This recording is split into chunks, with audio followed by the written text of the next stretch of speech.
Good morning class. चलिए आज से इकोनॉमी स्टार्ट करें।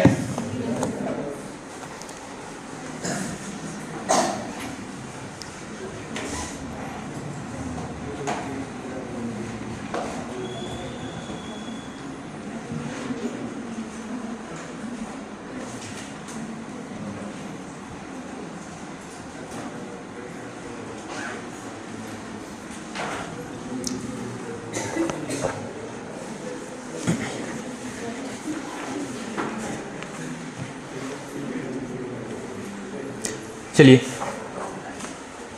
पॉलिटी में जिस तरीके से आपको कोई पीडीएफ मिला था उस तरीके से इकोनॉमी में कोई पीडीएफ आपको अवेलेबल नहीं है। ठीक है, जो भी चीज़ें हैं आपको खुद से नोट्स प्रिपेयर करने हैं। ज़्यादातर चीज़ें मैं आपको डिक्टेट करने वाला हूं और करंट अफेयर का अगर आप चाहें तो कोई मैगजीन यूज़ कर सकते हैं, अदरवाइज करंट अफेयर की चीज़ें भी हम क्लास में नोट करने वाले हैं। मैंने बताया था आपको। ठीक है, तो दोनों के लिए आप अपने अलग सेपरेट नोट्स चाहें या फिर एक ही में दोनों को जिस तरीके से एडजस्ट करके लिखना चाहें लिख सकते हैं। ठीक, आज से हम इंडियन इकोनॉमी या भारतीय अर्थव्यवस्था स्टार्ट करने वाले हैं।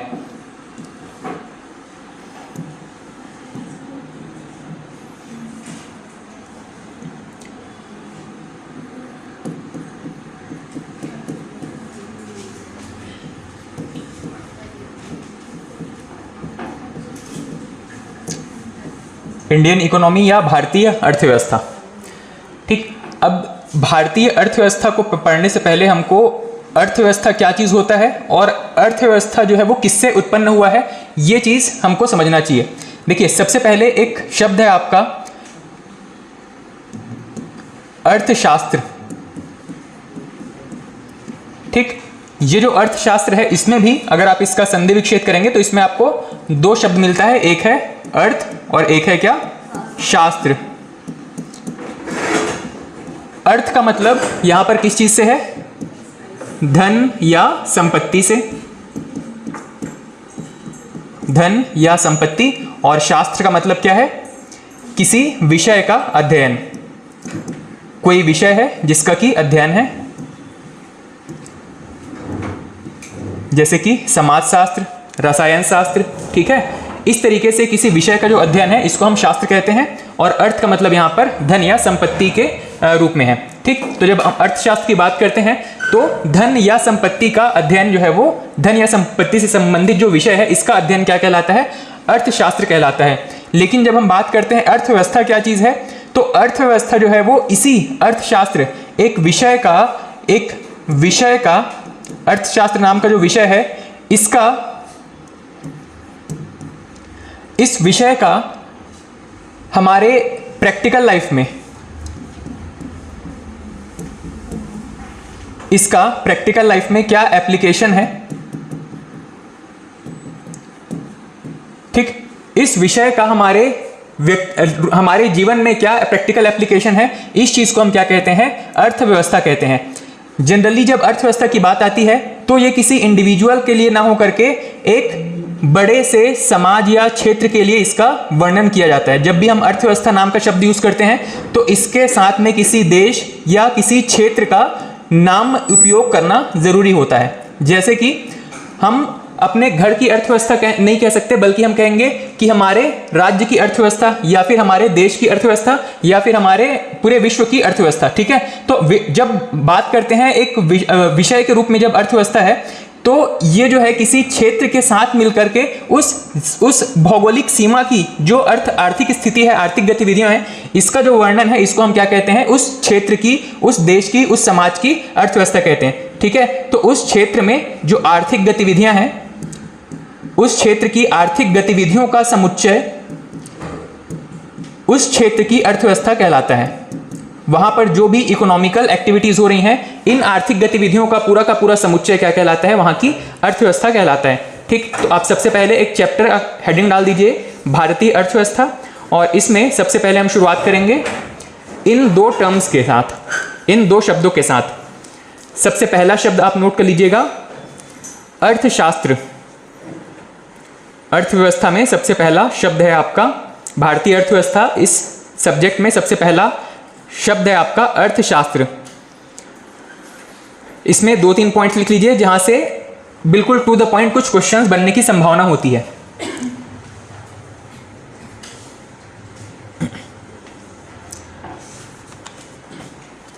अर्थशास्त्र में सबसे पहले आप नोट कर लीजिएगा,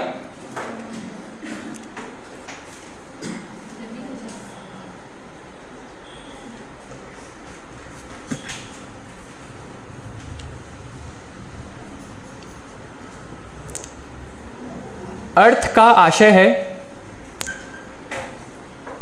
आशय है धन या संपत्ति। अर्थ का आशय है धन या संपत्ति और शास्त्र का आशय है ज्ञान की शाखा। अर्थ का आशय है धन या संपत्ति और शास्त्र का आशय है ज्ञान की शाखा। इस प्रकार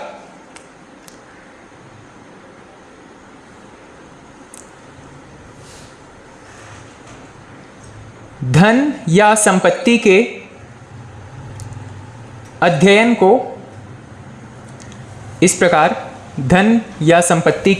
को अर्थशास्त्र कहते हैं।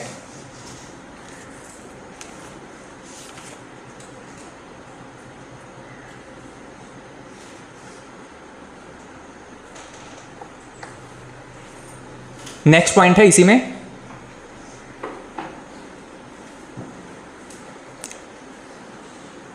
इसमें केवल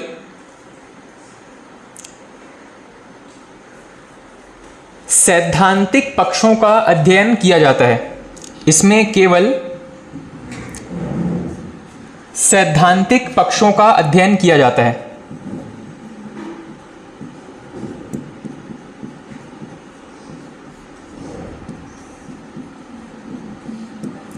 इसमें केवल सैद्धांतिक पक्षों का अध्ययन किया जाता है।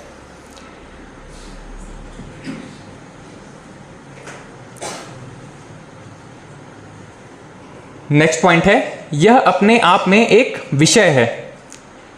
यह अपने आप में एक विषय है।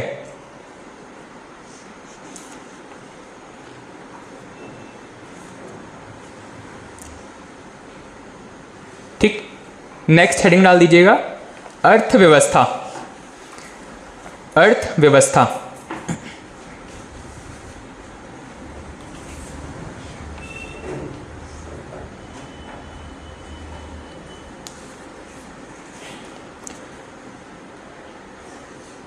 इसमें नोट कर लीजिएगा, अर्थशास्त्र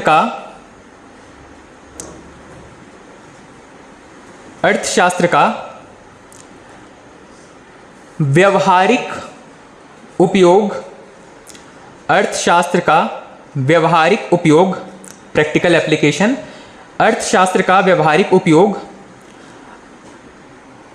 अर्थव्यवस्था कहलाता है।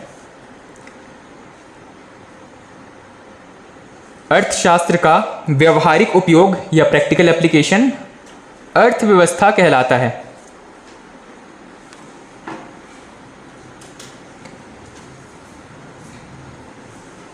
इसके अंतर्गत किसी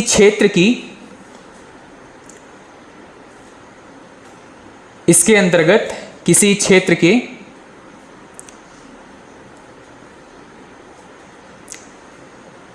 उद्योग, श्रम, पूंजी, उद्योग, श्रम, पूंजी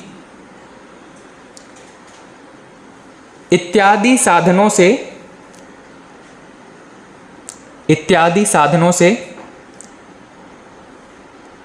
धन उपार्जन का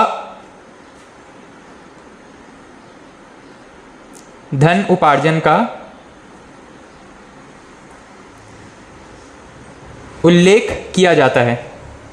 इत्यादि साधनों से धन उपार्जन का उल्लेख किया जाता है।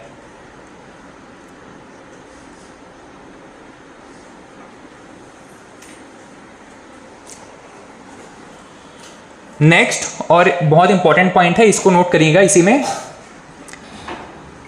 इसका अस्तित्व किसी क्षेत्र के साथ जुड़ने से ही होता है। इसका अस्तित्व, अर्थव्यवस्था के बारे में जो नेक्स्ट पॉइंट है उसको नोट करेंगे, इसका अस्तित्व किसी क्षेत्र के साथ जुड़ने से ही होता है। एग्जाम्पल, छत्तीसगढ़ की अर्थव्यवस्था, कौमा भारत की अर्थव्यवस्था। इसका अस्तित्व किसी क्षेत्र के साथ जुड़ने से ही होता है।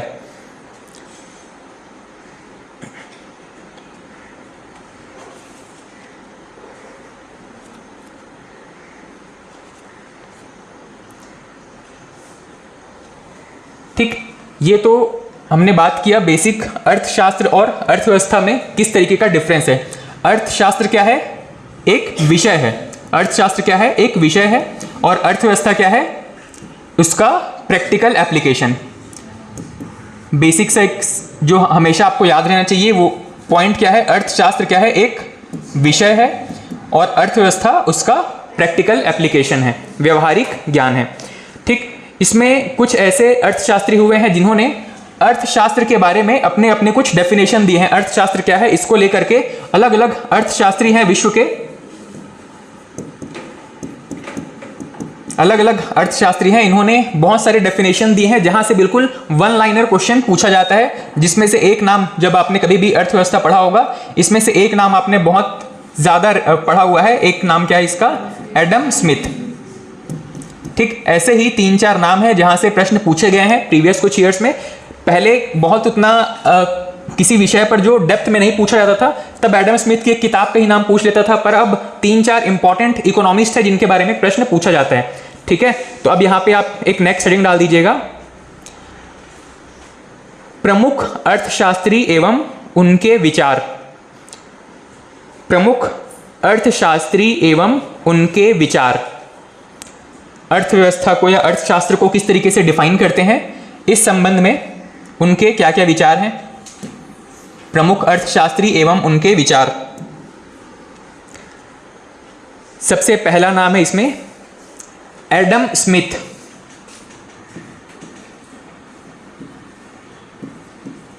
एडम स्मिथ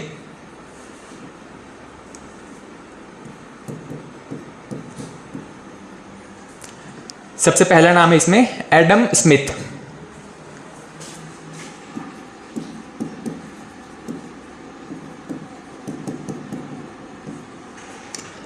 ठीक, इनके बारे में कुछ पॉइंट्स है, इसको नोट करते चलना। Adam Smith,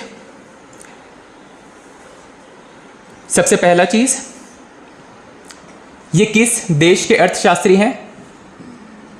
Scotland. Adam Smith किस देश से संबंधित हैं? स्कॉटलैंड से। Next point,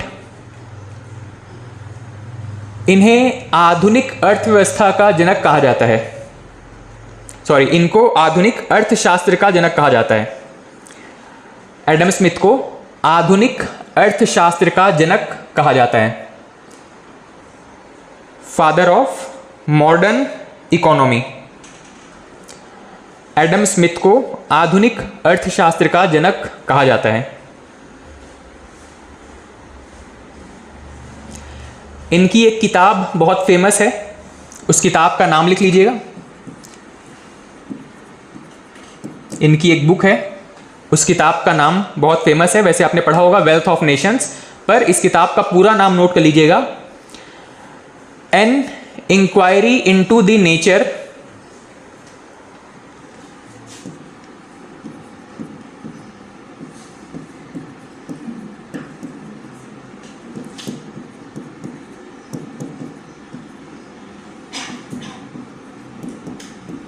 An inquiry into the nature and causes of wealth of nations. An inquiry into the nature and causes of wealth of nation. ये इनकी किताब का नाम है और साथ में उसका ईयर भी नोट कर लीजिएगा, 1776, 1776। हाँ, फैन ऑन होता है ये वाला, कर लो ये वाला फैन।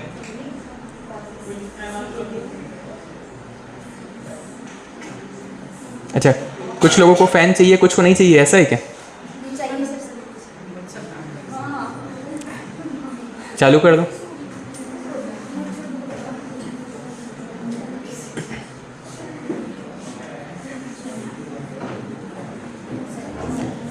ठीक, एडम स्मिथ की किताब का नाम क्या है?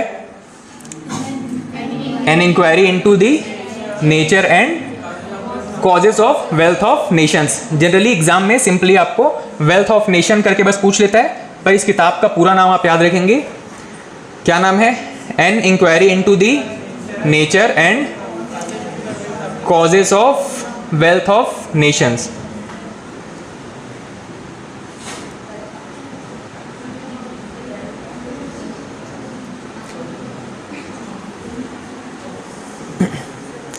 ठीक, इसके बाद में नेक्स्ट पॉइंट ऐड कर लीजिएगा इसमें एडम स्मिथ के बारे में।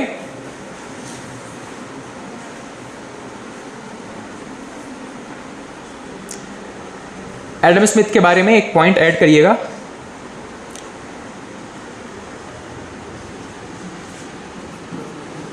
अर्थशास्त्र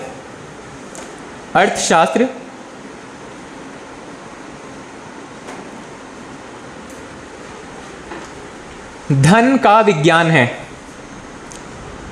अर्थशास्त्र धन का विज्ञान है।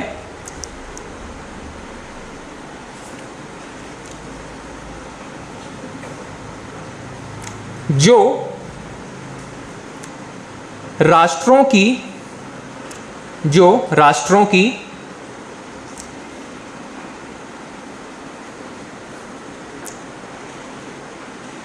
संपत्ति, राष्ट्रों की संपत्ति के विषय में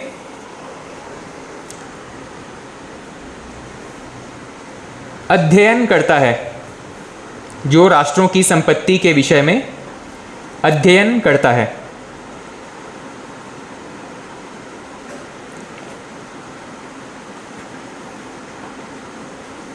ठीक, अब इससे संबंधित जो प्रश्न पूछे गए हैं, जैसे कि सबसे पहला प्रश्न पूछा गया है, अर्थशास्त्र का जनक किसे कहा जाता है? किसको कहा जाता है? एडम स्मिथ को। नेक्स्ट प्रश्न पूछा गया है, अर्थशास्त्र धन का विज्ञान है, यह कथन किसका है? एडम स्मिथ का। ठीक, तो किसी अर्थशास्त्री से संबंधित जो प्रश्न पूछे गए हैं उसको भी हम साथ में करते चलेंगे। ठीक, तो पहले अर्थशास्त्री थे एडम स्मिथ। सेकंड नाम नोट कर लीजिएगा, विश्व के प्रमुख अर्थशास्त्रियों में सबसे पहला नाम हमने देखा एडम स्मिथ का। सेकंड है अल्फ्रेड मार्शल।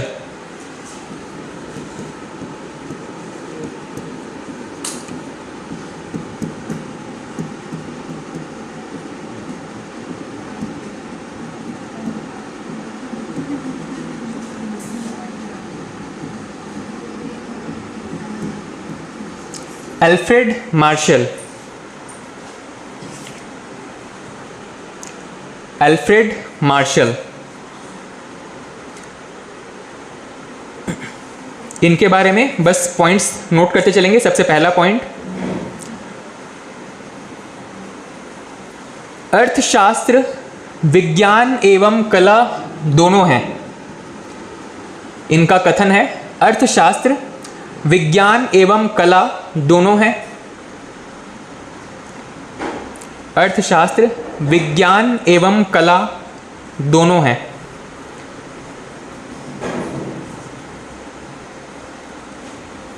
सेकंड पॉइंट है, यह भौतिक कल्याण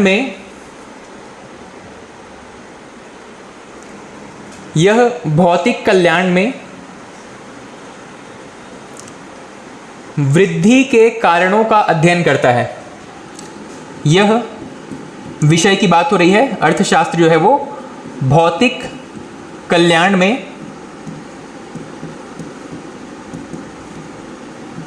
वृद्धि के कारणों का पता करता है, वृद्धि के कारणों का अध्ययन करता है। भौतिक कल्याण में वृद्धि के कारणों का अध्ययन करता है। सेकंड पॉइंट है, सॉरी थर्ड पॉइंट है, इनकी एक किताब है, इनकी एक किताब का नाम है प्रिंसिपल्स ऑफ इकोनॉमिक्स।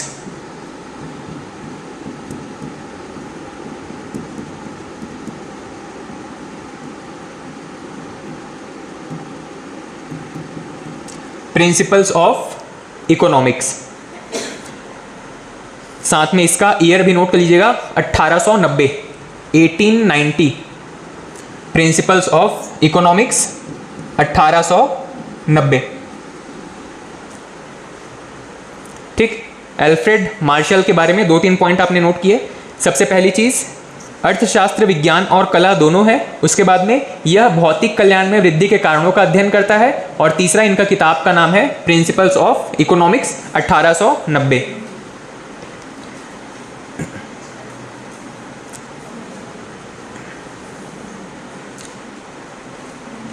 चलिए, एक प्रश्न है, पूछा गया है, अर्थशास्त्र की कल्याण संबंधी परिभाषा किस अर्थशास्त्री के द्वारा दी गई है? Alfred Marshall. Wealth of Nations पुस्तक के लेखक कौन है? Adam Smith.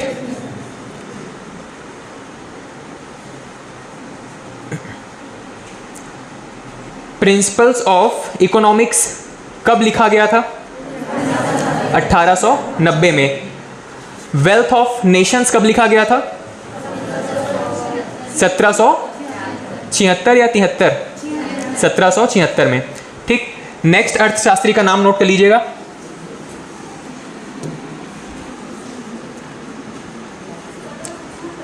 हाँ, 1776। नेक्स्ट अर्थशास्त्री हैं प्रोफेसर रॉबिन्स।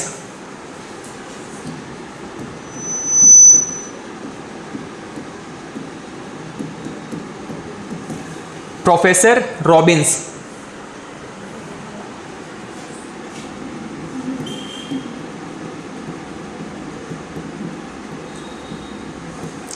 Professor Robins.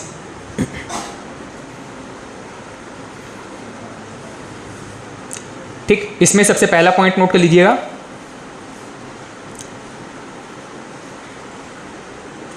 अर्थशास्त्र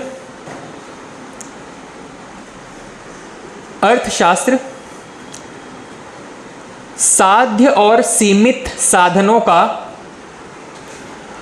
अर्थशास्त्र साध्य और सीमित साधनों का विज्ञान है।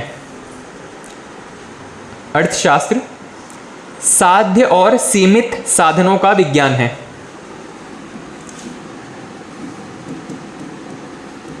अर्थशास्त्र साध्य और सीमित साधनों का विज्ञान है। सेकंड पॉइंट, यह एक आदर्श और वास्तविक विज्ञान है।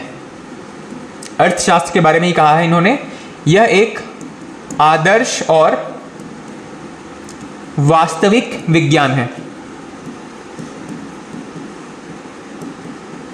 यह एक आदर्श और वास्तविक विज्ञान है।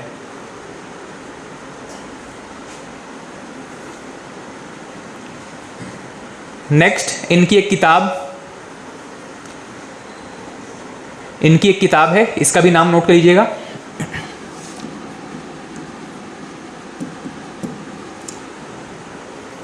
इनकी किताब का नाम है an essay on the nature, an essay on the nature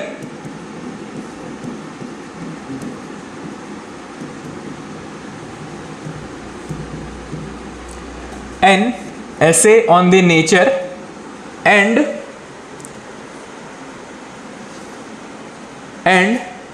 significance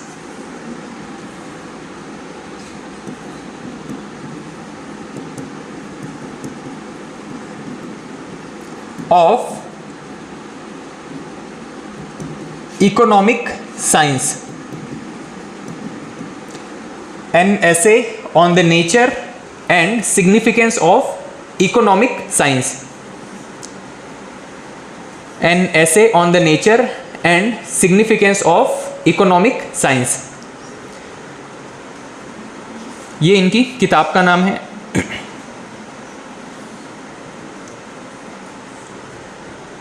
इसके बाद में चौथे अर्थशास्त्री का नाम नोट कर लीजिएगा। नहीं, इसका ईयर नहीं दिया गया है। हाँ, साध्य मतलब जिसको साधा जा सके, मतलब जो लक्ष्य प्राप्त किया जा सके। जैसे कि गवर्नमेंट जॉब क्या है, हमारा लक्ष्य है, साध्य है, और उसकी जो तैयारी है वो हमारे लिए साधन है। ये जो किताबें हैं, जो कॉपी पेन जो हम यूज़ कर रहे हैं, जो डेली अपना समय लगा रहे हैं, ये क्या हमारा साधन है। हाँ, ये साधन है। और साध्य क्या है, लक्ष्य क्या है, एक गवर्नमेंट जॉब, वो लक्ष्य है, साध्य है। ठीक। आदर्श, आदर्श इसलिए क्योंकि आदर्श क्या होता है, यहाँ पे इसको आदर्श कहने का मतलब ये है कि जो अर्थव्यवस्था है, यहाँ पर ये बताया गया है, मतलब प्रोफेसर रॉबिन्स के द्वारा, कि हर एक संसाधन का इक्वल या समान या बराबर वितरण होना चाहिए। लेकिन ऐसा होता है क्या? नहीं होता है। ये क्या बता रहे हैं कि ये जो है एक आदर्शवादी विचार है, मतलब समान वितरण का जो कॉन्सेप्ट है ये एक आदर्श है। अर्थशास्त्र ये बताता है, ये कहता है कि अगर समाज में वितरण जो है पर्याप्त, मतलब सभी के बीच में बराबर है, तो समाज में संतुलन की स्थिति बनी रहेगी। जब सभी लोग खुश हैं तो किसी भी प्रकार का विवाद नहीं होगा, किसी भी प्रकार का हिंसा नहीं होगा। लेकिन क्योंकि ये जो कॉन्सेप्ट है हमेशा हर जगह पर लागू नहीं होता, इसीलिए इसको कह रहे हैं ये एक आदर्शवादी विचार है। ठीक। और ये एक वास्तविक सब्जेक्ट है, या फिर वास्तविक विचार क्यों है? क्योंकि यहाँ पर अर्थशास्त्र में जितने भी कॉन्सेप्ट है वो विश्व में कहीं ना कहीं पर उपयोग हो रहे होते हैं। ठीक है, मतलब किसी भी देश में अर्थशास्त्र के विचार, अर्थशास्त्र के जो कह सकते हैं कि थ्योरी है, अर्थशास्त्र के जितने भी थ्योरी हैं या प्रिंसिपल्स हैं, वही प्रिंसिपल जो है वो लगभग हर एक देश में कमोबेश लागू हो जाते हैं। ठीक है, जैसे कि अर्थशास्त्र का एक सामान्य सा नियम क्या है, मांग और आपूर्ति का। मांग और आपूर्ति, डिमांड एंड सप्लाई। जहां पर जितनी ज़्यादा डिमांड होगी वहां पर किसी चीज़ की उतनी ज़्यादा सप्लाई होती है, या फिर जहां पर ज़्यादा सप्लाई होती है वहां पर उस चीज़ की डिमांड ऑटोमेटिकली बढ़ जाती है। ये जो डिमांड एंड सप्लाई का रूल है वो देश के लगभग किसी भी देश में लगभग ये चीज़ लागू होता है, पूरे विश्व में यही चीज़ लागू होता है। लेकिन जब अर्थशास्त्र के जब नियम टूटने लगते हैं तब वहां पे आर्थिक संकट जैसी स्थिति उत्पन्न होने लगती है। ठीक है, अब ये आर्थिक संकट क्या होता है इसको हम आगे देखेंगे, पर विश्व में कई बार ऐसी सिचुएशंस आई हैं जब आर्थिक संकट का सामना करना पड़ा है, जैसे कि 1929 में, 2008-9 के समय में। ये ऐसे समय रहे हैं जब अर्थव्यवस्था के जिन नियम है, जो डिमांड एंड सप्लाई का जो रूल्स है, या फिर अर्थव्यवस्था के जो सामान्य नियम है, इसके अलावा भी जितने नियम है वो कहीं पर जब काम नहीं करने लगते हैं, बैंक्स फेल होने लगते हैं, डिमांड एंड सप्लाई जो है वो बाधित होने लगती है, ऐसे जो रूल्स हैं वो टूटने लगते हैं जो सामान्य रूप से काम करने चाहिए थे। ऐसी कंडीशन में क्या होता है, हमारे अर्थशास्त्र के नियम फेल होने लगते हैं और वहां पर ये वास्तविक रूप में अपना चरित्र जो है दिखाने लगता है। ठीक है, तो आदर्श कहने का मतलब है एक ऐसी स्थिति जहां पे आदर्श रूप से समान वितरण होना चाहिए था, पर क्योंकि समान वितरण नहीं है, जो वास्तविक स्थिति है उसको दर्शाने के लिए यहाँ पर दोनों शब्द यूज किया गया है। आदर्श मतलब समान वितरण होना चाहिए था, पर क्योंकि समान वितरण नहीं होता है इसीलिए इसको वास्तविक भी कहा गया है। ठीक है, किसी भी देश में वहाँ की अर्थव्यवस्था, राजनीति और वहाँ के सामाजिक चरित्र के हिसाब से भी अपना शेप कह सकते हैं कि ग्रहण करती है। ठीक है, इसीलिए यहाँ पर आर्थिक अर्थशास्त्र जो है वो आदर्श और वास्तविक का मिला जुला स्वरूप है। ठीक, उसके बाद में चौथा जो नाम है यहाँ पे प्रोफेसर सैमुएल्सन। चौथा नाम प्रोफेसर सैमुएल्सन।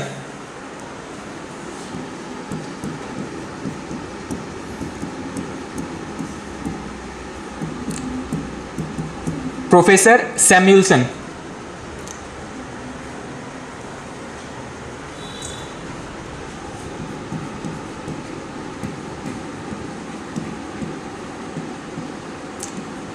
प्रोफेसर सैमुएल्सन, इनका एक कथन बहुत फेमस है जहां से प्रश्न पूछा जाता है, इसको नोट कर लेंगे।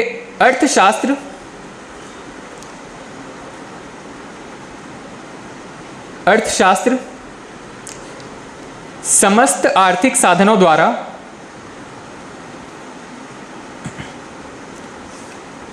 अर्थशास्त्र समस्त आर्थिक साधनों द्वारा मानव की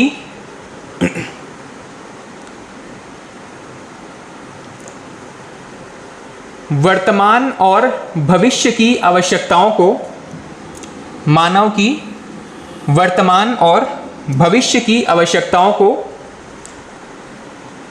संतुष्ट करने का अध्ययन है।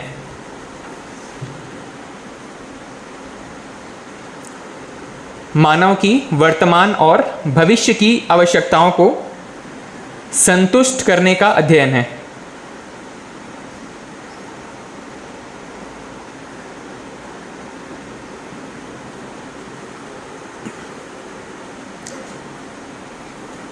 ठीक, इसके बारे में सिर्फ ये एक स्टेटमेंट इंपॉर्टेंट है। अब इसके बारे में जितना प्रश्न पूछा गया है उसको आप अटेम्प्ट करते चलना। सबसे पहले, अर्थशास्त्र का जनक एडम स्मिथ।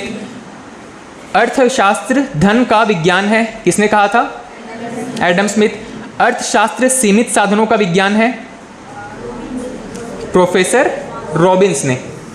अर्थशास्त्र सीमित साधनों का विज्ञान है, प्रोफेसर रॉबिन्स। अर्थशास्त्र की कल्याण संबंधी परिभाषा, मार्शल। वेल्थ ऑफ नेशन पुस्तक के लेखक एडम स्मिथ। अर्थशास्त्र एक आदर्श विज्ञान है, रॉबिन्स। अर्थशास्त्र की आधुनिक परिभाषा किस नाम से पुकारा जाता है? अब यहाँ पे एक क्वेश्चन ऐसा है जो हमारे इस सब्जेक्ट के दायरे से थोड़ा सा बाहर है। इसको आप क्या कीजिए, अलग से यहाँ पे एक नोट करके पॉइंट में ऐड कर लीजिएगा। नोट करके एक सिंपल सा एक पॉइंट यहाँ पे ऐड कर लीजिए।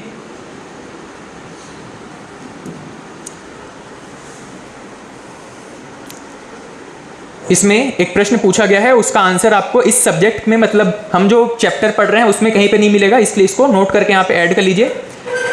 अर्थशास्त्र की आधुनिक परिभाषा, अर्थशास्त्र की आधुनिक परिभाषा को विकास केंद्रित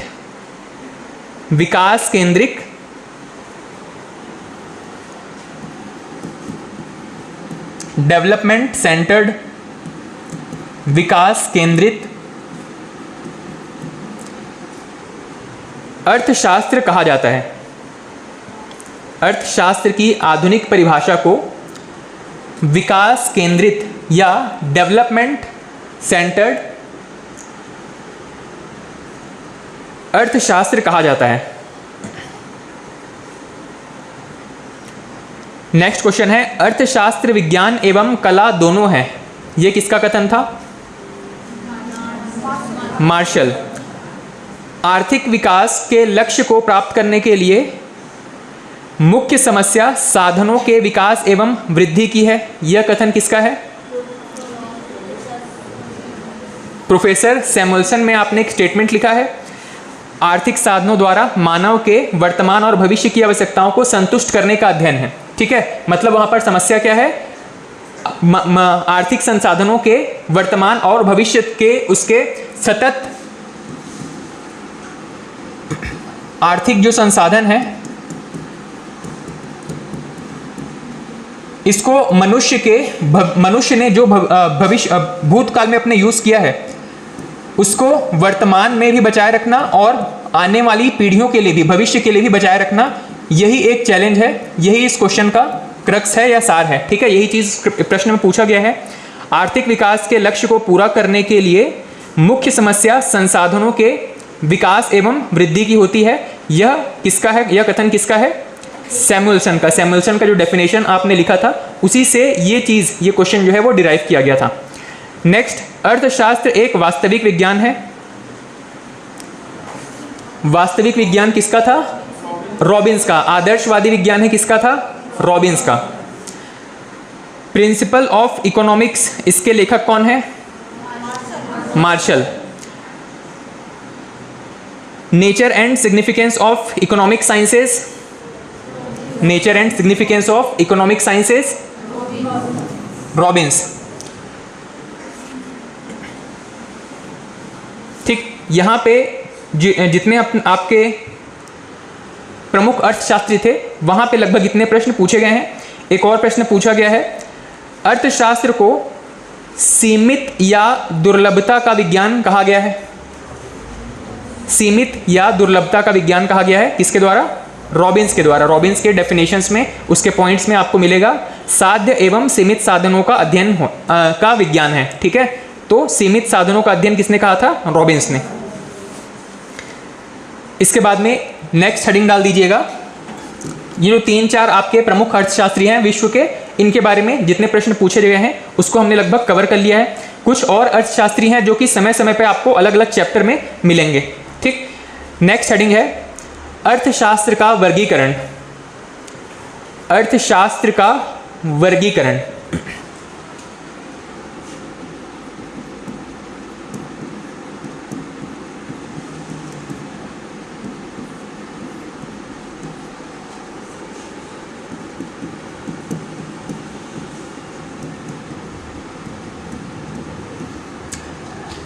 अर्थशास्त्र का वर्गीकरण, सबसे पहला है माइक्रो इकोनॉमिक्स, या इसी को हिंदी में कहा जाता है व्यष्टि अर्थशास्त्र, और दूसरा है मैक्रो इकोनॉमिक्स, इसको कहा जाता है समष्टि अर्थशास्त्र। व्यष्टि और समष्टि। ठीक, इन दोनों को लिखने के लिए आप इस तरीके से एक स्ट्रक्चर ड्रॉ कर लीजिएगा। दोनों का बेसिक डिफरेंस आपको याद रहना चाहिए। एक कॉलम में माइक्रो के बारे में, एक कॉलम में मैक्रो के बारे में।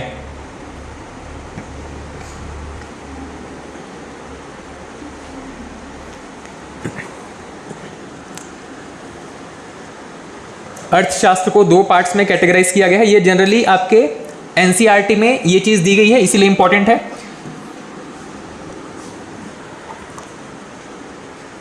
सबसे पहला पॉइंट माइक्रो इकोनॉमिक्स के बारे में, सबसे पहला पॉइंट है इसे सूक्ष्म अर्थशास्त्र भी कहा जाता है। इसे सूक्ष्म अर्थशास्त्र भी कहा जाता है। इसे सूक्ष्म अर्थशास्त्र भी कहा जाता है।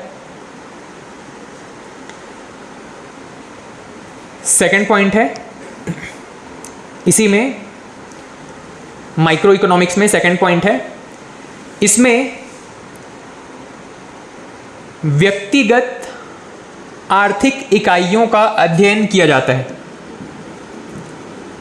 इसमें व्यक्तिगत आर्थिक इकाइयों का अध्ययन किया जाता है। इसमें व्यक्तिगत आर्थिक इकाइयों का अध्ययन किया जाता है।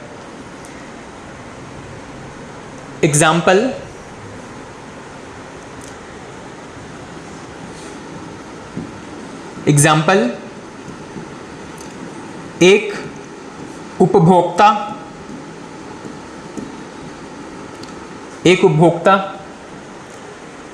कॉमा एक कंपनी या एक उद्योग,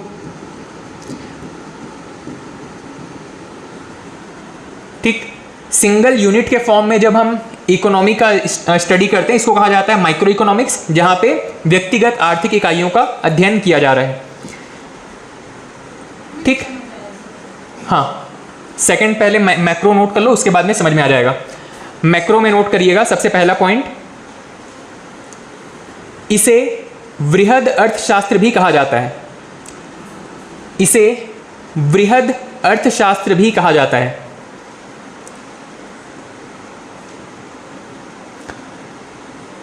इसे वृहद अर्थशास्त्र भी कहा जाता है। सेकंड, इसी में सेकंड पॉइंट है, इसके अंतर्गत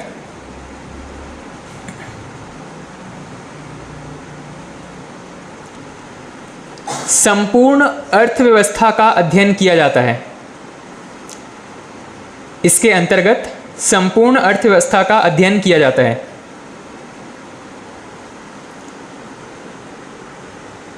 एग्जाम्पल,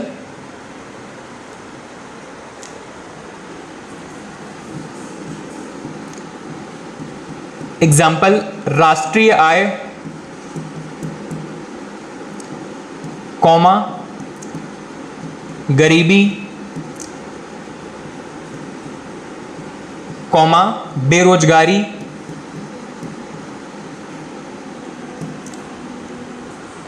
एटसेट्रा।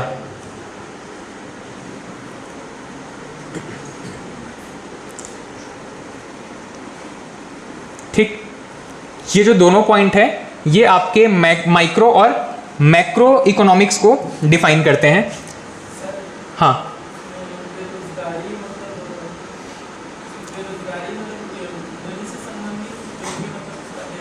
देश के स्तर पर। ठीक, इसको पहले समझ लीजिए। माइक्रो और मैक्रो का मतलब यहाँ पर किस चीज़ से है। वैसे यहाँ पर इस टॉपिक से प्रश्न पूछा नहीं गया है, ये केवल और केवल आपके समझने के लिए है। देखो, सबसे पहले माइक्रो इकोनॉमिक्स क्या होता है। हम जनरली जो है वो ये अध्ययन करते हैं कि हमारे इंडिविजुअल स्तर पर, हमारे व्यक्तिगत स्तर पर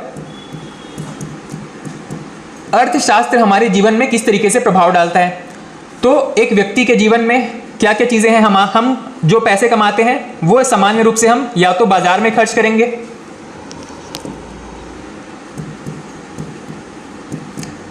ये जो पैसे हम कमाते हैं ये सामान्य रूप से हम बाजार में अपनी दैनिक ज़रूरतों को पूरी करने के लिए खर्च करेंगे, या फिर हम सेविंग्स करेंगे, मतलब बैंक में या पोस्ट ऑफिस में हम इसको जमा करेंगे। ठीक है, इसके अलावा हम कुछ संपत्ति का भी निर्माण करेंगे इन्वेस्टमेंट के रूप में।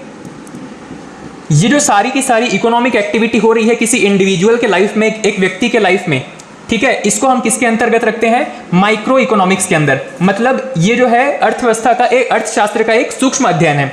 इसी तरीके से मान लीजिए एक सिंपल सा बिजनेस है, कोई एक उद्योग है, ये उद्योग अपने कर्मचारियों को वेतन देगा, ये उद्योग कच्चे माल में इन्वेस्ट करेगा,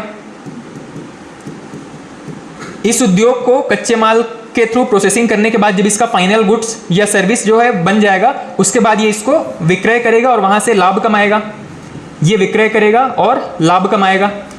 ये जो सारा का सारा इकोनॉमिक एक्टिविटी हो रहा है, ठीक है, उत्पादन से लेकर के उसके वितरण और उसके विक्रय तक का, ये सारी की सारी इकोनॉमिक एक्टिविटी किसी एक क्षेत्र के लिए, किसी एक एंटिटी के लिए, एक इंडिविजुअल के लिए हो रहा है। इसीलिए इसको क्या कहा जाता है, माइक्रो इकोनॉमिक्स।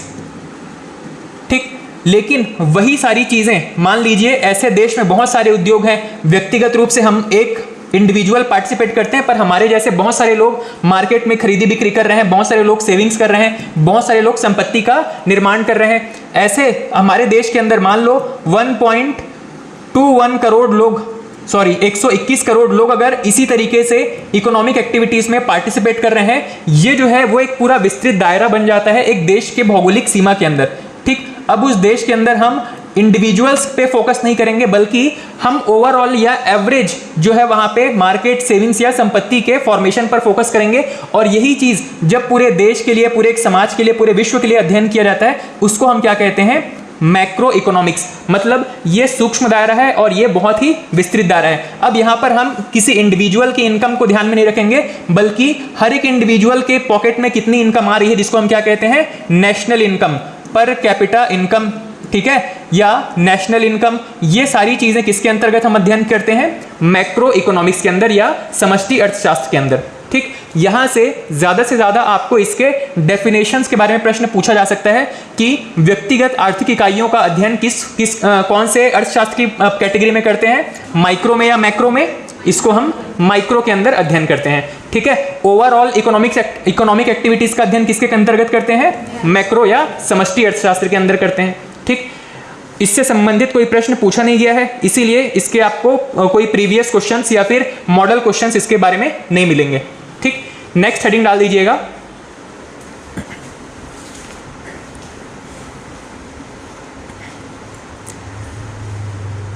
नेक्स्ट हेडिंग डाल दीजिएगा बाजार।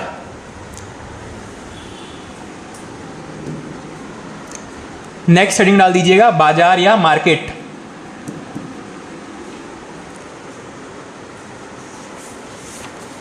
क्या होता है बाजार?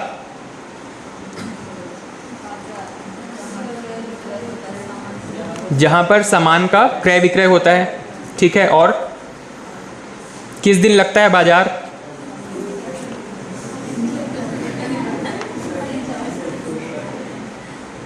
अलग अलग जगहों पे अलग अलग दिन को लगता है बाजार। ठीक, बाजार के बारे में नोट कर लीजिएगा। सबसे पहला,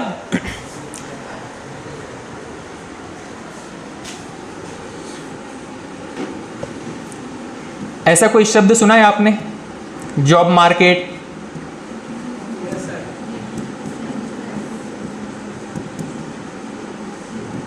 मैरिज मार्केट, विवाह बाजार, ऐसा कुछ सुना है शब्द आपने? जॉब मार्केट सुने हैं, मैरिज मार्केट नहीं सुने हैं। असल में कोई भी ऐसा क्षेत्र जहां पर डिमांड है और उसकी सप्लाई हो रही है। अब ये किसी भी फॉर्म में हो सकता है, मतलब क्रय विक्रय के फॉर्म में या फिर विनिमय के फॉर्म में। विनिमय एक शब्द सुना है आपने? एक्सचेंज, एक हाथ दो एक हाथ लो, कोई दूसरी चीज़ एक्सेप्ट करेंगे, कोई दूसरी चीज़ वहाँ पे दे सकते हैं। विनिमय, क्रय विक्रय या फिर विनिमय के फॉर्म में हो सकता है। जहाँ पर भी डिमांड एंड सप्लाई हो रही है वहाँ पर क्रय विक्रय या विनिमय के थ्रू हम क्या कर सकते हैं? उन डिमांड एंड सप्लाई की पूर्ति कर सकते हैं। जॉब मार्केट क्या है? एक जॉब देने वाला है और एक जॉब लेने वाला है, मतलब वहाँ पर भी क्या हो रहा है? विनिमय हो रहा है। जॉब मार्केट में जो बेरोजगार है और एक रोजगार प्रदाता है, और एक रोजगार प्रदाता है या नियोक्ता है, एम्प्लॉयर है, इनके बीच क्या हो रहा है? एक म्यूचुअल ट्रांसफर हो रहा है। किस चीज़ का? ये क्या करेगा? अपनी सर्विस या अपना लेबर प्रोवाइड करेगा, और ये रोजगार प्रदाता है वो क्या करेगा? इसको सैलरी प्रोवाइड करेगा। ठीक, उसी तरीके से ये जो मैरिज मार्केट है, ये शब्द जनरली, मतलब ये बहुत ऐसा शब्द है जिसको कि आम बोलचाल की भाषा में कभी यूज़ नहीं कर सकते हैं। ऐसा लगता है कि दूल्हा दुल्हन की खरीदी बिक्री हो रही है, पर एक्चुअली में यहाँ पर दोनों की क्वालिटीज़ के बारे में जब कह सकते हैं कि मैरिज के लिए या शादी के लिए, विवाह के लिए जब लोग अपने लिए एक योग्य वर या योग्य युवती की तलाश करते हैं, वहाँ पर जब उनकी क्वालिटीज़ को एनालिसिस किया जाता है कि कौन सा किसके लिए सुटेबल होगा, इसको कहा जाता है मैरिज मार्केट। मतलब एक तरफ वर पक्ष है, एक तरफ वधु पक्ष है। पेपर में आप देखते हो न्यूज़, कभी कभी संडे सैटरडे को एक पूरा कॉलम होता है कि हमें एक सुंदर, गोरी, जॉब वाली और घर गृहस्थी में दक्ष कन्या की आवश्यकता है। ऐसा एक आर्टिकल कौन छपवाता है? वर पक्ष। वैसे ही वधु पक्ष की तरफ से हो सकता है कोई ऐड दिया गया हो, हमें एक सरकारी जॉब में कम से कम 6 डिजिट में कमाने वाला एक योग्य वर चाहिए। शक्ल सूरत भले ही कैसा हो, ये सब चल जाएगा। चाहे तो डाइवोर्सी हो, वो भी चल जाएगा, चाहे विदुर हो, वो भी चल जाएगा। इस तरीके से ये जो एक कॉलम, मतलब क्या कह सकते हैं इसको, एडवर्टीजमेंट दिया जाता है, इसको कहा जाता है मैरिज मार्केट। मतलब ये क्या कर रहे हैं? अपने अपने लिए एक प्रोडक्ट की तलाश कर रहे हैं, एक बढ़िया प्रोडक्ट। ठीक है, इसको कहा जाता है मैरिज मार्केट, जहाँ पे वर या वधु को एक प्रोडक्ट के तौर पर यहाँ पर उनका एडवर्टीजमेंट हो रहा है। ठीक, उनकी क्वालिटी के बेस पर लोग उनसे कांटेक्ट करेंगे, और वो हो सकता है कि वो उनको, मतलब यहाँ पर तो क्रय विक्रय की बात नहीं आएगी, यहाँ पर विनिमय होगा, एक्सचेंज होगा दोनों के लिए, एक दूसरे की सर्विसेज, एक दूसरे की लाइफ पार्टनर के तौर पर। ठीक है, तो ये जो मैरिज मार्केट है जनरली बहुत कॉमन टर्म नहीं है, पर कहीं कहीं पे ऐसे वगैरह में इसको यूज़ करते हैं कि मैरिज मार्केट में आजकल इस तरीके का ट्रेंड चल रहा है कि लोगों को एक सेटल्ड, वेल सेटल्ड जॉब वाला लड़का चाहिए, लड़की चाहिए। इस तरीके के जो शब्द हैं वो ऐसे वगैरह में यूज़ होते हैं। तब वहाँ पर मतलब ये कह सकते हैं कि बहुत ही इंटेलेक्चुअल टाइप का एक शब्द है, आम बोलचाल की भाषा में घर में इसको कभी यूज़ नहीं करेंगे। ठीक है, मैरिज मार्केट। ठीक, तो मार्केट क्या होता है, इसकी डेफिनेशन नोट कर लीजिएगा। बाजार एक ऐसा क्षेत्र है, बाजार एक ऐसा क्षेत्र है जहां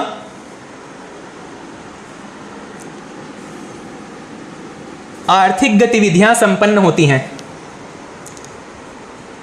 जहां आर्थिक गतिविधियां संपन्न होती है।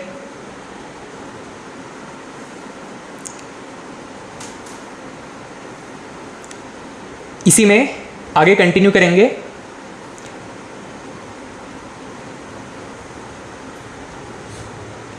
यहां क्रेता और विक्रेता, यहां क्रेता और विक्रेता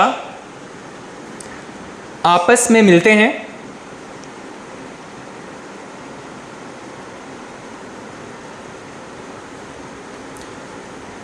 यहाँ क्रेता और विक्रेता आपस में मिलते हैं और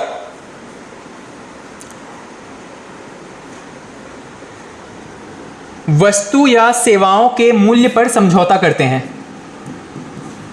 वस्तु या सेवाओं के मूल्य पर समझौता करते हैं। वस्तु या सेवाओं के मूल्य पर समझौता करते हैं।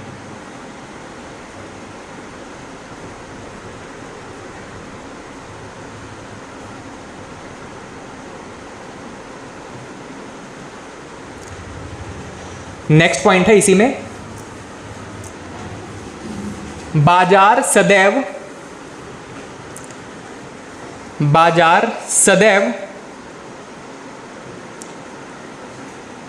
मांग और आपूर्ति के सिद्धांत पर काम करता है।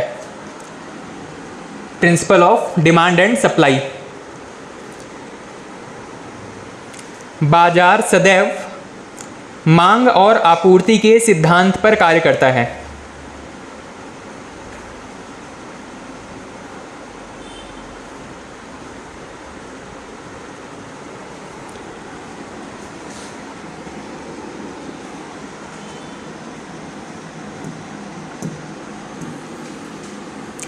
ठीक, ये तो था बाजार का डेफिनेशन।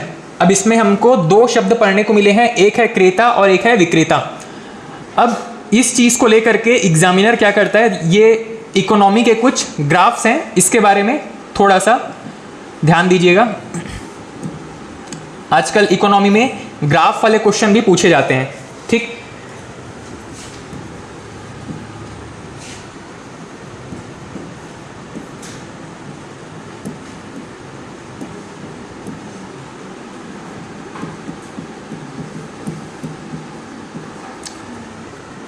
इस तरीके का ये एक ग्राफ बनाइएगा। इसमें 2-3 ग्राफ आपको बनाने हैं।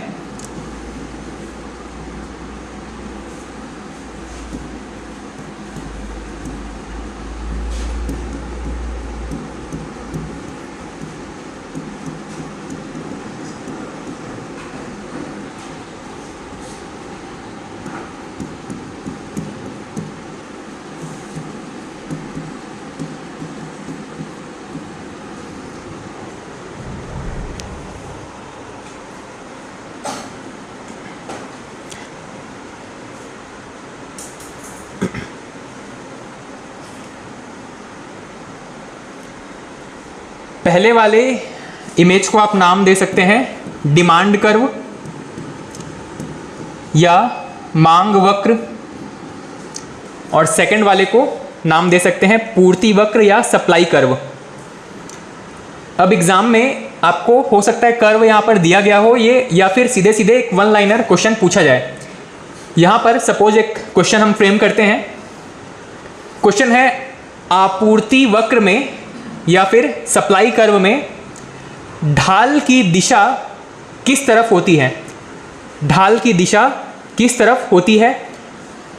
यहाँ पर ये आपका हो गया, ये तो हो गया आपका सेंटर, ये क्या होता है आपका राइट, ये हो गया आपका लेफ्ट। यहाँ पर ये आपका सेंटर, राइट, लेफ्ट। एग्जाम में क्वेश्चन पूछा है कि आपूर्ति वक्र में ढाल की दिशा, ये जो स्लोप है इसकी दिशा किस तरफ होती है, तो राइट से लेफ्ट की तरफ। ठीक है, ये स्लोप आपको समझ में आ रहा है, राइट से लेफ्ट की तरफ स्लोप है, यहाँ पर लेफ्ट से राइट की तरफ स्लोप है। चाहे तो इसी के साथ में नोट कर लीजिएगा, मांग वक्र इसका जो ढाल है दाईं ओर होता है। मांग वक्र के साथ में नोट कर लीजिएगा इसका स्लोप या ढाल दाईं ओर होता है। Right side. और आपूर्ति या सप्लाई कर्व या आपूर्ति वक्र इसका ढाल लेफ्ट की तरफ।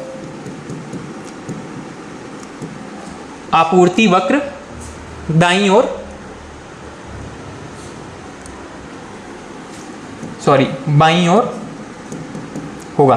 अब इस कर्व के बारे में थोड़ा समझ लीजिए, इस कर्व को समझ लीजिए, उसके बाद में इन दोनों को इंटीग्रेट करके मिला करके एक और कर्व आपको ड्रॉ करना है। देखो सबसे पहले यहाँ पे किसी भी चीज़ का मूल्य, ठीक है, उसके बाद में है उस चीज़ को बेचने वाले और खरीदने वाले, क्रेता और विक्रेता। सबसे पहली चीज़, अगर मान लीजिए मार्केट में किसी चीज़ का मूल्य, मान लीजिए यहाँ पे टमाटर कुछ समय पहले तहलका मचा करके रखा हुआ था, टमाटर, अब मान लीजिए जो टमाटर का मूल्य है यहाँ पे, ये जो मूल्य का ग्राफ होगा इस तरीके से चढ़ेगा, यहाँ पर कम है फिर बढ़ते क्रम में है। ये विक्रेता की सोच है, ठीक है। ये क्या चाहता है कि पहले अगर इसका मूल्य कम है तो इसकी डिमांड क्या होगी, ज़्यादा होगी, जैसे जैसे मूल्य बढ़ता है इसकी डिमांड कम होगी। यही चीज़ को, इसी चीज़ को, इस डिमांड एंड सप्लाई के रूल्स को यहाँ पर बताया गया है।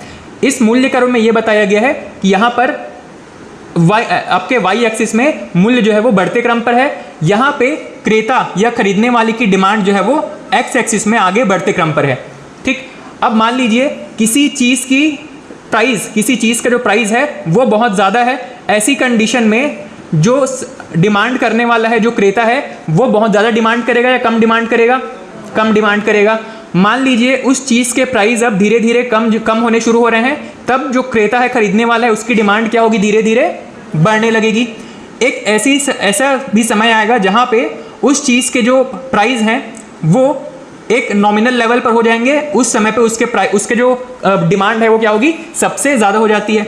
मान लीजिए किसी चीज़ के जो दाम है वो बहुत ज़्यादा कम हो गए हैं, ऐसी कंडीशन में क्या होगी, उस समय बहुत ज़्यादा मात्रा में लोग उसको खरीदना पसंद करेंगे। लेकिन मान लो किसी चीज़ के दाम एक लिमिट से ज़्यादा नीचे चले गए हैं, उसके बाद उस चीज़ को क्या होना पड़ता है, इस डिमांड एंड सप्लाई का जो कर्व है, यहाँ पर मांग का जो कर्व है, ये चीज़ यहाँ पर फॉलो नहीं हो पाता है। इसका मतलब क्या है कि मान लीजिए अब टमाटर अगर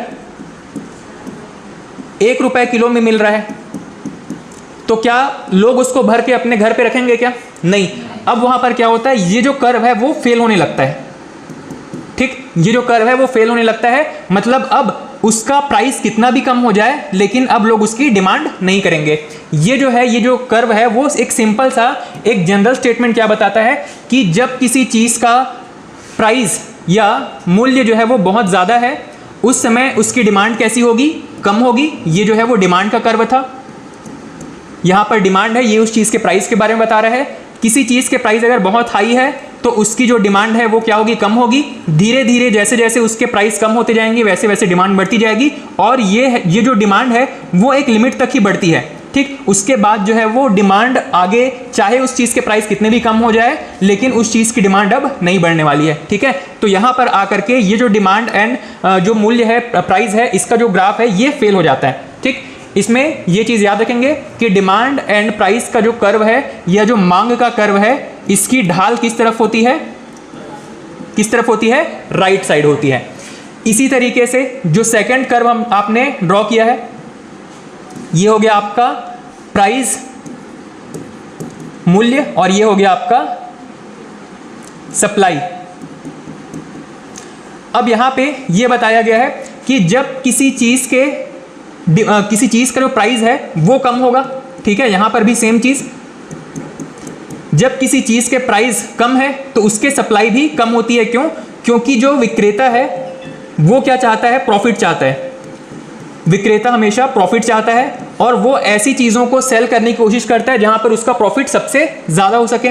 इसीलिए इस कर्व में ये बताया गया है कि जब किसी चीज़ के प्राइस बहुत कम होते हैं तो सप्लायर उसको कम सप्लाई करने की कोशिश करता है। जैसे जैसे किसी चीज़ के प्राइस बढ़ते जाते हैं उस चीज़ की सप्लाई भी बढ़ाने की कोशिश की जाती है। लेकिन एक हद तक ही कोई चीज़ को मार्केट में जब सप्लाई करेंगे तो खरीदेंगे, लेकिन मान लीजिए किसी चीज़ के प्राइस एक लिमिट से ज़्यादा क्रॉस कर गए हैं, मान लीजिए गोल्ड के, अब सप्लायर उसकी कितनी भी सप्लाई बढ़ा ले, खरीदने वाला खरीदेगा क्या? नहीं खरीदेगा। इसीलिए एक लिमिट के बाद ये वाला जो कॉन्सेप्ट है, ये जो कर्व है, ये भी फेल होने लगता है, ठीक। तो ये जो दोनों कर्व हैं वो एक लिमिट तक एक दूसरे को सपोर्ट करते हैं या फिर एक दूसरे को बैलेंस करते हैं। अब ये जो बैलेंस करने वाला सिस्टम है ये कहाँ पर इंटरसेक्ट करेगा? ये हो गया आपका डिमांड का कर्व, और इसी में अगर हम आपके सप्लाई को भी ऐड कर दें, ठीक, ये था आपके प्राइस का जो प्राइस वाला सेक्शन, और यहाँ पे आपके डिमांड और सप्लाई दोनों को हमने इंटीग्रेट कर दिया। मतलब कोई भी चीज़ के प्राइस एक ऐसी स्थिति पर होंगे जहाँ पे विक्रेता बेच करके लाभ कमाने की स्थिति में है और क्रेता को उसे खरीदने में बहुत ज़्यादा नुकसान ना हो, उस पॉइंट पे क्या होता है, किसी वस्तु के बाजार मूल्य तय होते हैं। ठीक है, किसी वस्तु का बाजार मूल्य किस तरीके से तय होता है, तो एक ऐसी स्थिति जहां पर विक्रेता को कोई वस्तु बेच करके बहुत ज़्यादा लाभ हो रहा हो, या फिर दूसरी चीज़ एक ऐसी स्थिति जहां पर कोई वस्तु को खरीदने से किसी व्यक्ति को बहुत ज़्यादा हानि न हो रही हो, ऐसी स्थिति में ऐसे जो इंटरसेक्शन पॉइंट है इसी को हम क्या कहते हैं, बाजार मूल्य। अब इस पूरे टॉपिक से, इस ग्राफ में से आपको 3 क्वेश्चन देखने को मिलते हैं। सबसे पहला प्रश्न, डिमांड कर्व किस तरफ उसका स्लोप है, डिमांड वक्र का जो स्लोप है किस तरफ है, राइट साइड में। सप्लाई कर्व का वक्र किस तरफ है, लेफ्ट साइड में। और डिमांड एंड सप्लाई का जो इंटरसेक्शन पॉइंट है, दोनों का जो क्रॉस पॉइंट है, उस पॉइंट को हम क्या कहते हैं, बाजार मूल्य कहते हैं। ठीक, बाजार मूल्य का निर्धारण किस तरीके से होता है, तो डिमांड एंड सप्लाई के इंटरसेक्शन पॉइंट को हम ध्यान में रख करके किसी वस्तु का बाजार मूल्य तय करते हैं। ठीक, बाजार मूल्य तय करते हैं किसी वस्तु के डिमांड एंड सप्लाई के इंटरसेक्शन पॉइंट को ध्यान में रख करके। ठीक, तो ये इन तीनों को आप ड्रॉ कर लेंगे। सबसे पहले डिमांड कर्व, सेकंड था सप्लाई कर्व, और तीसरा एक ड्रॉ करेंगे आप अपने हिसाब से, जहां पे डिमांड एंड सप्लाई दोनों को क्रॉस करवा के वहां पर नोट कर देंगे, इस पॉइंट को नोट करेंगे बाजार मूल्य। ठीक, जैसे कि मान लो एग्जाम में एक और क्वेश्चन आपको पूछ सकता है इस तरीके से, ये जो कर्व है ये किस चीज का कर्व है, ये डिमांड का कर्व है या सप्लाई का कर्व है या फिर मार्केट प्राइस का कर्व है। ये वाला जो प्राइस है, ये वाला जो एक्स नाम का जो फिगर है, ये किस चीज को दर्शा रहा है, यहां पर डिमांड कर्व को शो कर रहा है। इसी के अपोजिट अगर इस तरीके से बता दे, वहां पे ये वाला किस चीज का कर्व है, सप्लाई कर्व है, और दोनों को अगर इंटरसेक्शन क्रॉस कर दें यहाँ पे, तो इस तरीके से ये किस चीज का कर्व है, बाजार मूल्य का कर्व है। ठीक, तो ये तीनों चीजें आपको क्लियर हो गई। बाजार किसको कहा जाता है, डिमांड, सप्लाई और मार्केट प्राइस, ये तीनों का कर्व आपको समझ में आ गया होगा। ठीक, इसके बाद में नोट कर लीजिएगा बाजार के प्रकार, नेक्स्ट हेडिंग डाल दीजिएगा बाजार के प्रकार।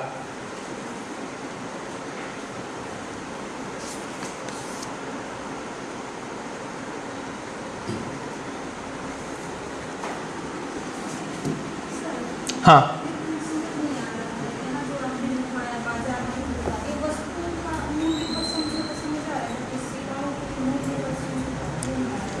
सर्विसेज जैसे कि सॉफ्टवेयर। हाँ, मान ली बाजार का मतलब ज़रूरी नहीं है कि जैसा बाजार हम समझते हैं। मान लीजिए फ़ोन पर भी अगर दोनों की बातचीत हो रही है तो वो भी क्या कहा जाएगा, मार्केट। जैसे कि बने बनाए घर हैं, कंस्ट्रक्शन हो चुके हैं घर, ठीक, उनको बेचने के लिए कहीं पर एक जगह ला करके तो नहीं रखते घरों को, क्या करते हैं, उसकी डील क्या हो जाती है, फ़ोन पे हो जाती है कि इस फलाना लोकेशन पे एक घर है, बिल्कुल रेडी है, वहाँ पे पोजेशन के लिए बिल्कुल रेडी है, आप जाकर सीधा रह सकते हैं। ये जो बातचीत हो रही है आपस में, ये भी क्या है, बाजार का हिस्सा है। बाजार का वो मतलब जो कि हम नॉर्मली अपने जीवन दिनचर्या में देखते हैं, उससे भी इसका दायरा क्या है, विस्तृत है। ठीक है, कहीं भी क्रेता और विक्रेता के बीच में जब डील हो रही है, उस जगह को ही हम बाजार कह सकते हैं। ठीक, उस सिचुएशन को ही बाजार कह सकते हैं। ठीक है, चलिए नेक्स्ट हेडिंग डाल दीजिएगा बाजार के प्रकार।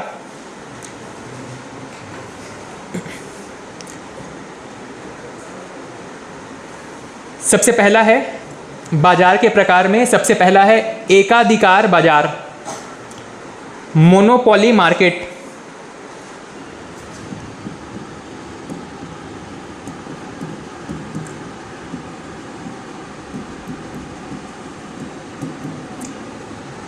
एकाधिकार बाजार या मोनोपोली मार्केट।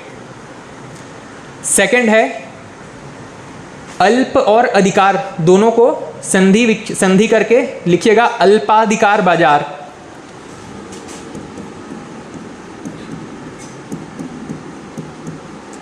अल्पाधिकार बाजार। Oligopoly market.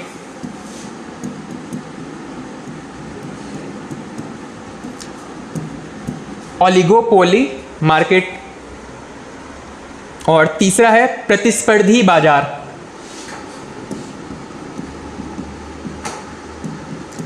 प्रतिस्पर्धी बाजार,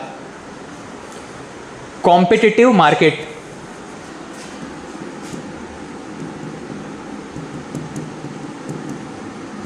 कॉम्पिटिटिव मार्केट।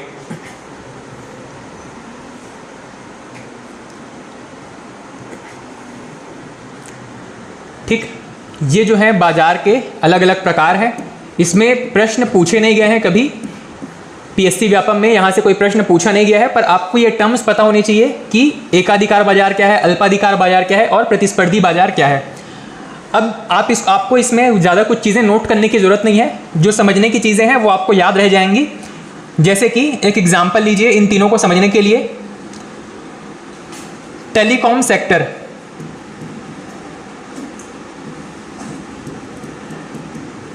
टेलीकॉम सेक्टर, जियो के आने से पहले आपको पता है कि मार्केट में बहुत सारे प्लेयर्स थे, बहुत सारी टेलीकॉम कंपनीज थी।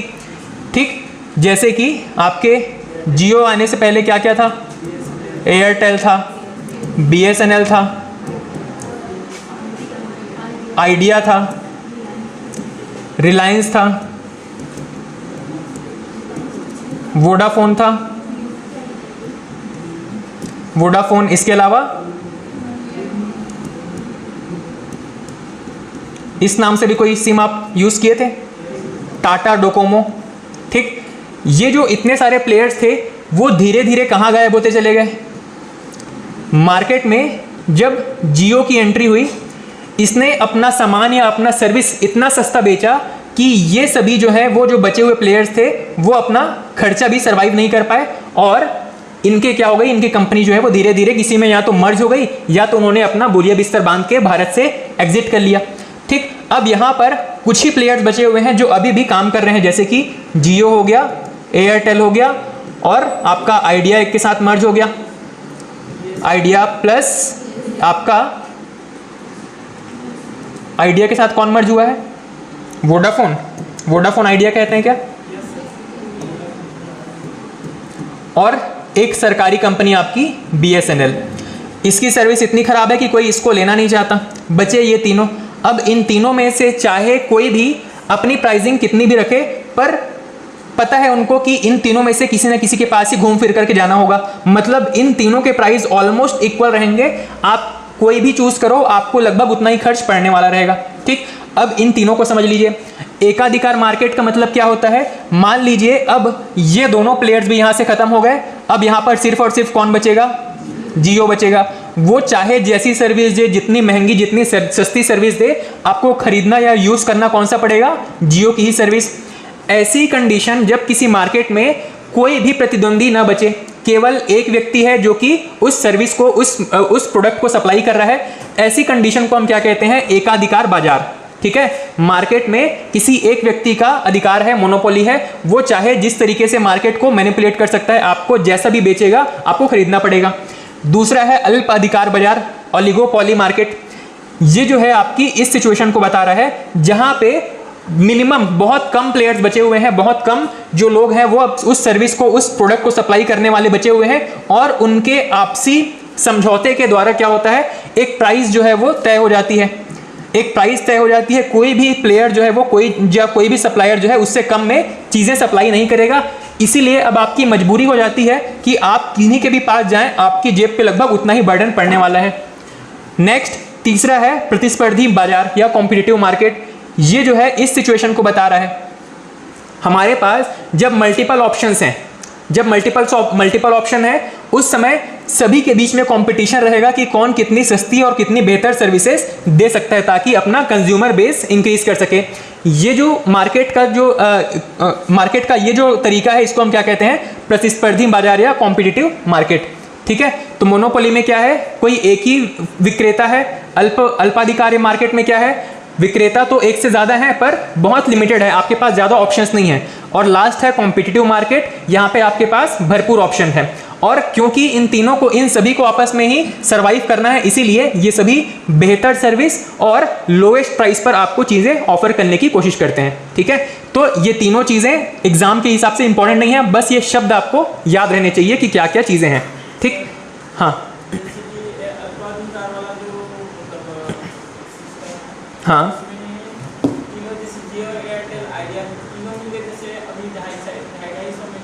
हाँ अब तीनों एक मतलब एग्रीमेंट करते हैं कि तीनों ज़्यादा प्रॉफिट कराएंगे या तीनों को 5% से कम में नहीं बेचेंगे, तो वैसे एग्रीमेंट भी कर सकते हैं ज़्यादा प्रॉफिट। हाँ करते ही हैं, इसीलिए आपको तीनों के प्राइस लगभग समान दिखाई देते हैं। एकाधिकार तब हो जाएगा जब कोई एक ही कंपनी हो, मान लो तीनों मर्जर करके जियो में शामिल हो गए, मतलब एग्जिस्टेंस ही किसी का नहीं है, सिर्फ एक का एग्जिस्टेंस है उस समय, तब हम कहेंगे एकाधिकार। ठीक, यहाँ पे भी एकाधिकार जैसी सिचुएशन है, पर फिर भी लोगों के पास स्विच करने का ऑप्शन है, भले ही उनको एक जैसे प्राइस पे करने पड़े, पर स्विच करने का ऑप्शन है, कम से कम सर्विस कहीं बेहतर मिल सकती है। मान लो किसी जगह पे जियो की सर्विस अच्छी नहीं है तो एयरटेल की सर्विस ट्राई कर सकता है, वो भी अच्छी नहीं है तो आइडिया वोडाफोन की सर्विस ट्राई कर सकता है, ऑप्शंस है कम से कम। लेकिन मान लो अगर ये तीनों ही समाप्त हो जाए, बाकी के जो दोनों है वो समाप्त हो जाए, तो किसी मतलब व्यक्ति के पास केवल और केवल एक ऑप्शन बचेगा, इस सिचुएशन को कहते हैं एकाधिकार। ठीक, चलिए नेक्स्ट थोड़ा सा करंट अफेयर नोट कर लेते हैं। करंट अफेयर चाहे तो आप जिस तरीके से नोट करने का प्लान करके रखे हैं अपने हिसाब से देख लीजिएगा,